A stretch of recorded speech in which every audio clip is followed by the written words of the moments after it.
A very warm welcome to you wherever it is you're tuned in from Kenya, East Africa, and around the world. Welcome to TECHOVER, the show that discusses all matters technology.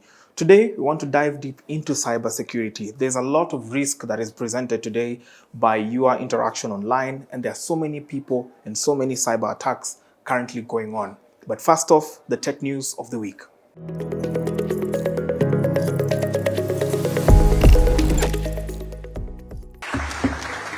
This Wednesday, Thursday, and Friday is the Nation Digital Summit.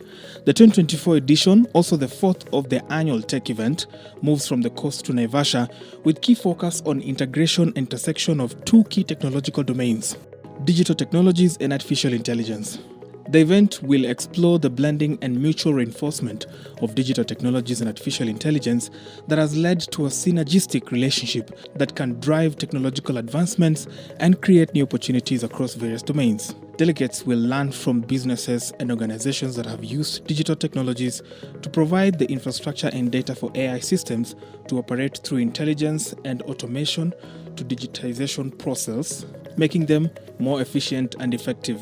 This will be an opportunity for leaders in various sectors to identify new opportunities and possibilities for innovative applications and services, leading to advancement in the different industries, creating intelligent systems that can be adapted to optimize business. See Nation Media Group website or digitalsummit.co.ke to sign up and participate. Global payment platforms Visa has zeroed down to 23 out of thousands of startups that applied to its cohort 1 of the accelerator program. The 12 weeks incubation program is a tailored program covering product design, marketing, finance, sales, and more. Startups will get to receive experts' guidance and strategic insights to accelerate startups' growth and secure the funding needed to bring innovative ideas to life. We looked at it across a number of criteria. We said we want fintechs that are starting to demonstrate skill. They've got some traction, some that have raised funding as well. Yeah. We also looked at it across a number of areas, including money movement, for example. So how do we unlock money movement and money flows, whether it's government disbursements to citizens, whether it's cross-border money movement, what fintechs are doing great work there. We looked at it across merchant and small, medium enterprise enablement, who are the fintechs that are really driving work in that area as well. We also looked at sustainable finance and inclusive finance. Infobip, a leading global cloud communications platform, now empowers businesses to design and implement end-to-end customer purchases journeys directly within WhatsApp.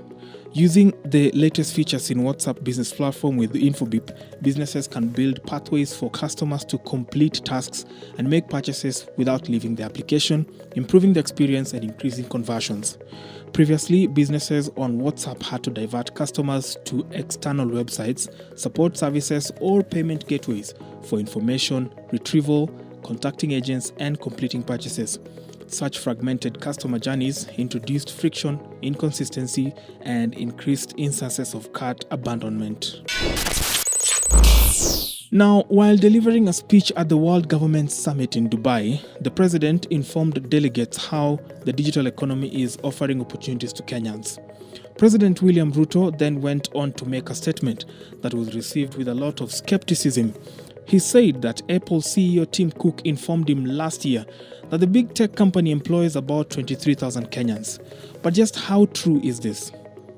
Now, on face value, the statement seems incredibly off, owing to the fact that Apple has neither an office nor an official store in Kenya. On top of that, the company employs about 161,000 full-time employees, which would make the Kenyan number an unrealistic 14% of its workforce. While the iPhone maker CEO may have privileged information on the actual numbers, it is difficult to verify them independently as neither Apple nor contractors release figures publicly. Moreover, Apple's market share in Kenya sitting at less than 5% between January 2023 and January 2024 further complicates the claim. The size of the workforce purportedly employed would seem disappropriate to the company's market presence in the region. Given the analysis, it becomes evident that the president's claim likely does not pertain to direct employment by Apple in Kenya. The absence of a significant operational presence by Apple, combined with logistics of employing such a large workforce in a market where it has a minimal share, casts doubts on the feasibility of such a claim. When you check Safaricom's website, one of the largest tech companies in the country, they report not more than 5,000 permanent employees as of the financial year 2019. So how would Apple have more than double that? Furthermore, the suggestion that the president's claim number could represent developers specifically working on Apple platforms does not align with the broader demographics of the Kenyan tech industry and doesn't mean employment as the statement from the president. Developers who build for Apple aren't Apple's employees.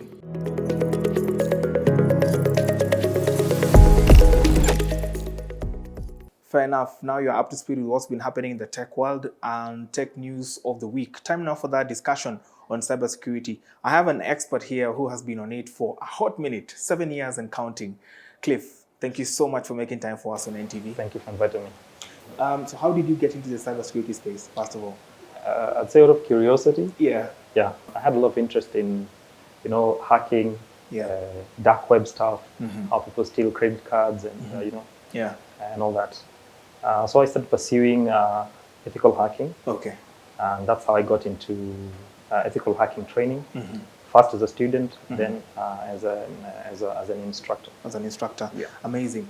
So for the person who's hearing this for the very first time, how would you define cybersecurity to them? Cybersecurity is everywhere. As long as you are a technology user, security is an aspect of it. Yeah. And it's not very different from any other security, like physical security. So as long as you're using technology, cybersecurity is definitely part of it. It's definitely part of it. Yeah. Great. How are people at risk of being harmed online, literally, by using the internet? The biggest exposure, I'd say, is data.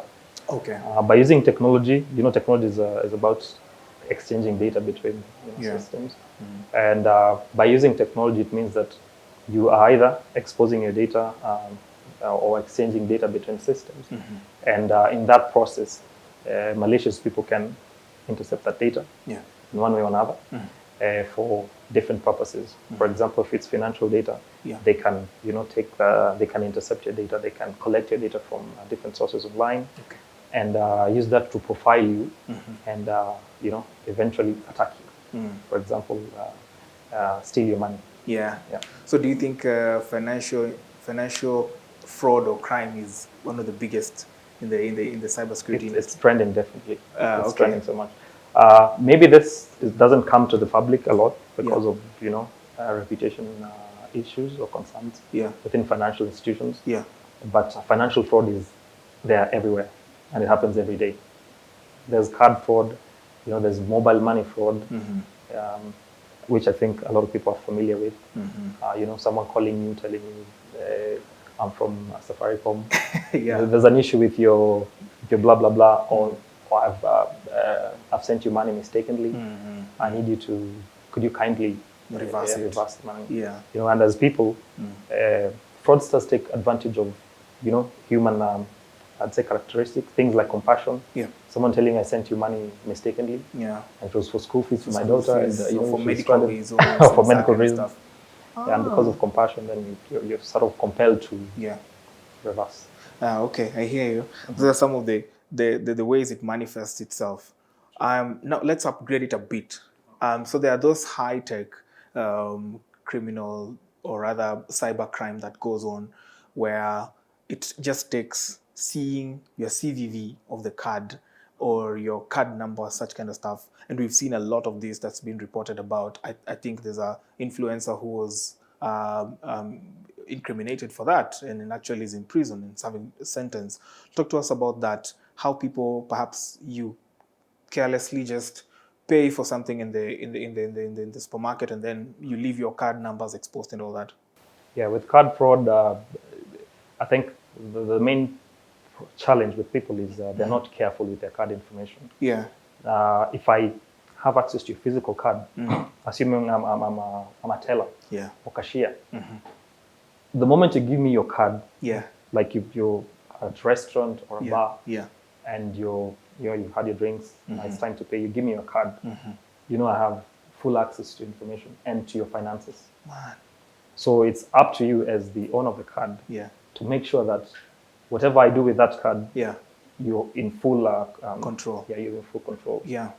For example, I should not, if I'm the cashier, I should not walk away with your card, which is something that happens quite often. Yeah. Especially at entertainment joints.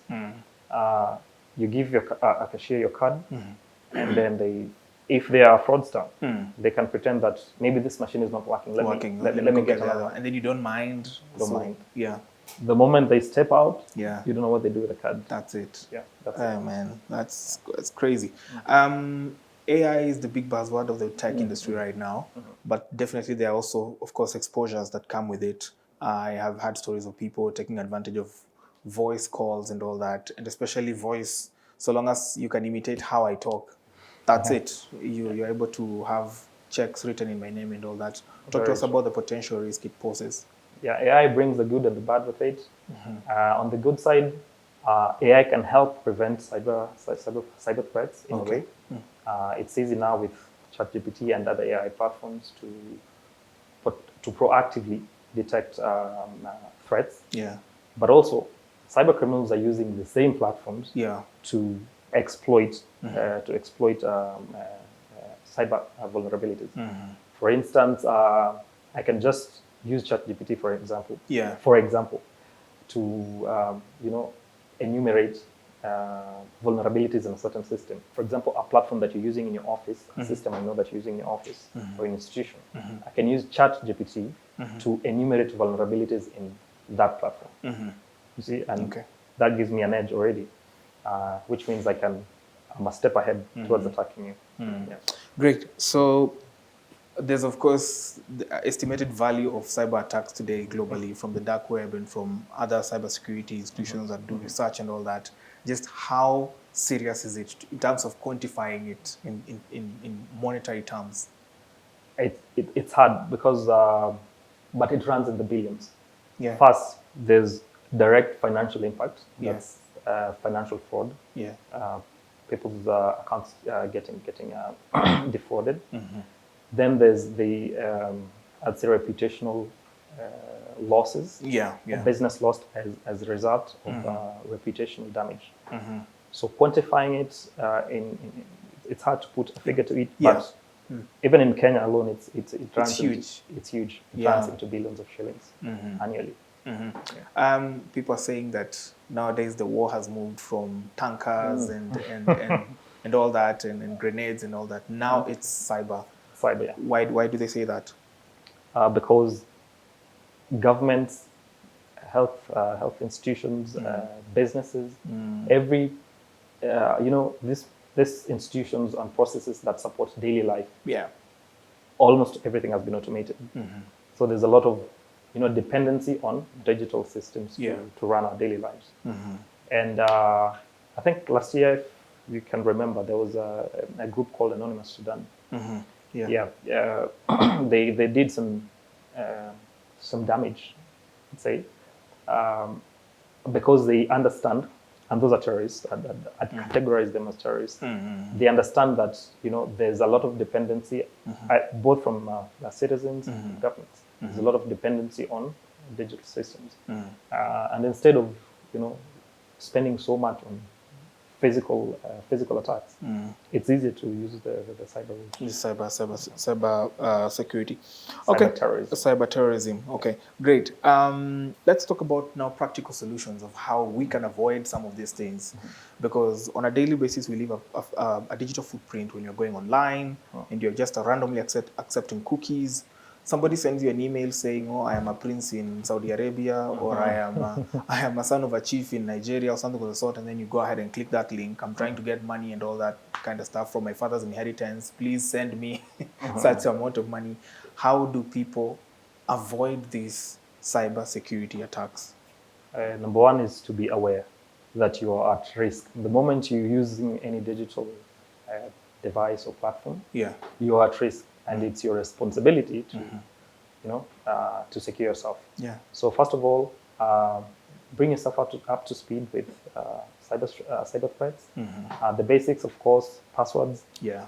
Don't use one password all your platforms. For long. It's using the same pin on your mobile money, same pin is on banking application.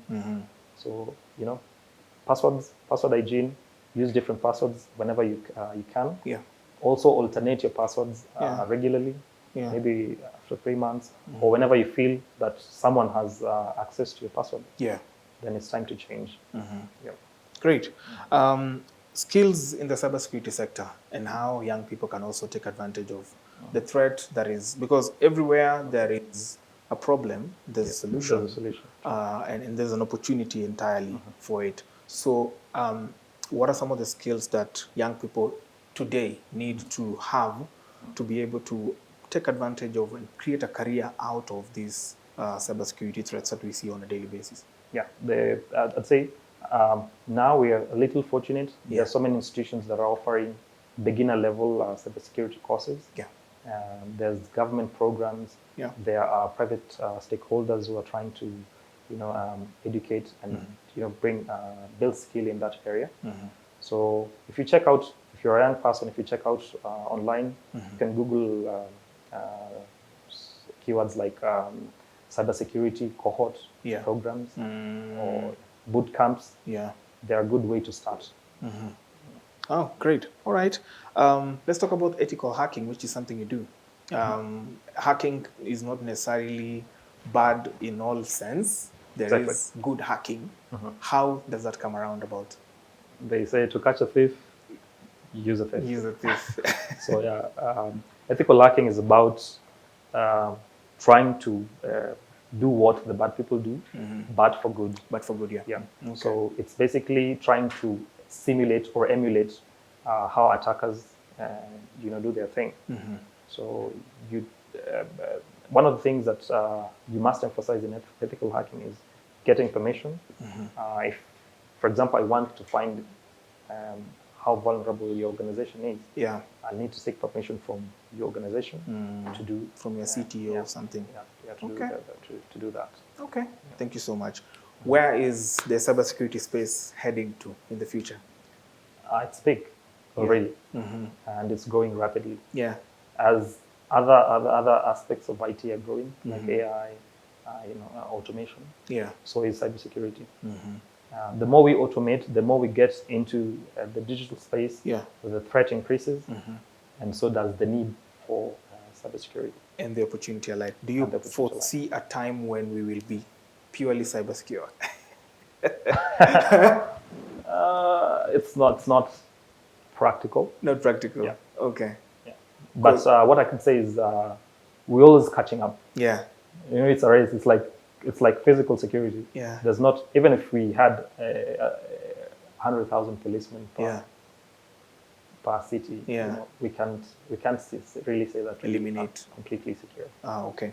Thank you so much, Cliff. We've been speaking to Cliff, It's a pleasure, who is a cybersecurity expert and telling us how you can protect yourself when doing stuff online. And that's where we wrap up the conversation. Time now for Startup of the Week, but after the break, don't go too far. You're watching Takeover.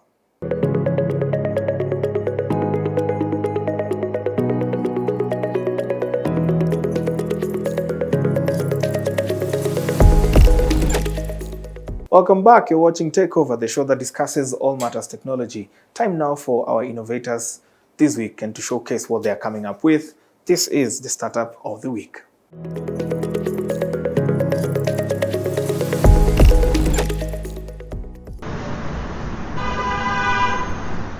The last decade has seen an exponential emergence and growth of fintechs in Africa, with various solutions addressing mostly remittances. McKinsey reports that between 2020 and 2021, the number of tech startups in Africa tripled to around 5,200 companies.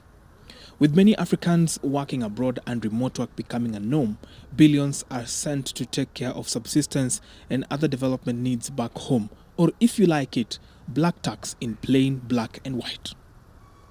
However, last mile reach of funds until recently was a big challenge to most people who sent cash home, with recipients having to walk to the nearest towns to withdraw cash. This was Stone Atwine's biggest inspiration to start Eversend. About 10 years ago, I lived here in Nairobi, and I'm originally from Uganda. And sending money back home to my grandma. You know, black tax every month you remit was extremely difficult for me. And that's how I got into fintech. I used to send her money through Western Union or MoneyGram. And the annoying thing was that for her to receive that money, she had to take like a trip on a bus to get access to money. And I thought that was a horrible thing. So I set out to solve that problem. And that's when I built my first fintech platform, which was basically a platform that would take money out of my Visa card here in Nairobi, in Kenya, and deliver it to my grandma's MTN mobile money, which is like M-Pesa in Uganda, allowing her to cash out just 5 minutes outside her farm with these mobile money agents. So that's how I got into it.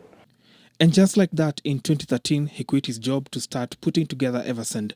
Eversend is a mobile-only banking alternative focused on the African market and African diaspora around the world. It offers intra-Africa cross-border and in-country money transfers from Africa to the rest of the world, and leverages a multi-currency e-wallet to provide other financial services like personal loans, travel insurance, and access to cryptocurrency. It's tough, but it's been great. In the period we've been around, we've amassed up to 700,000 users.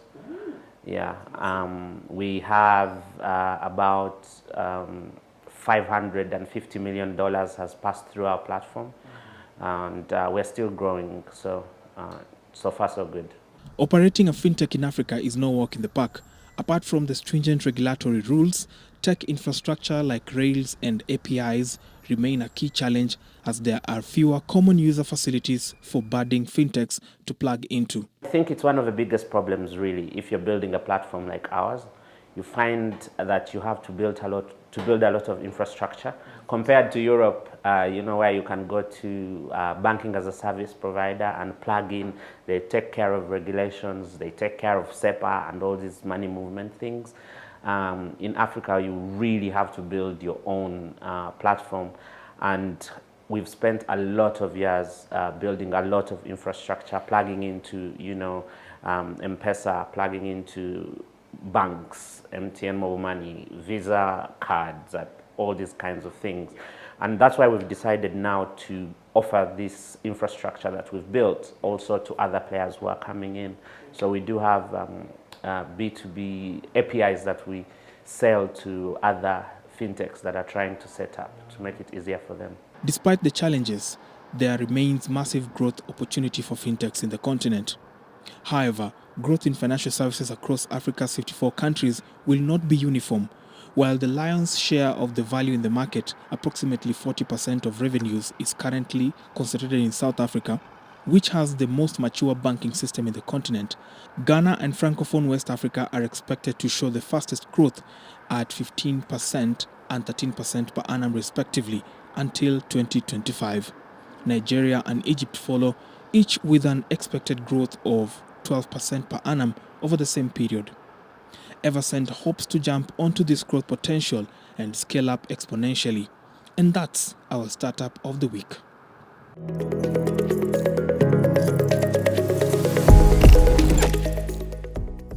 Very well then, now you're up to speed with what young people are innovating in this continent and in the country.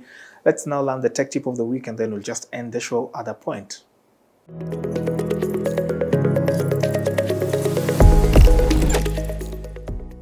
Hi guys, and welcome to this week's tech tip of the week. In today's digital world, being online is essential for any business. So today I will be showing you how you can set up a Google profile for your business.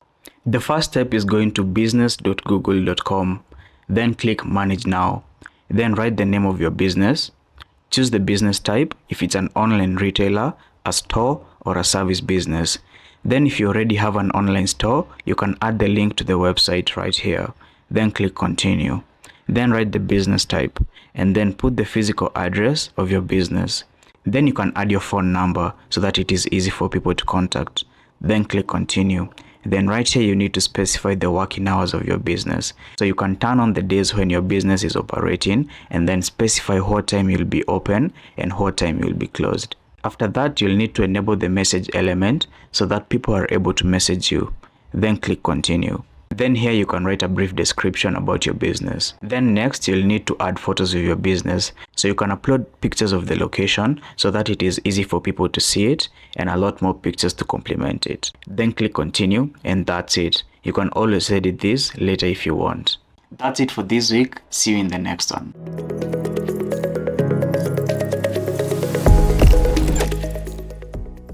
Very well. Stay ahead and stay techie, because this is Takeover, the show that discusses all things technology. That's where we end it at. I hope you become more aware of your cyber threats online and secure yourself. My name is Brian Jojotieno. Until next week, once again, may tech live forever.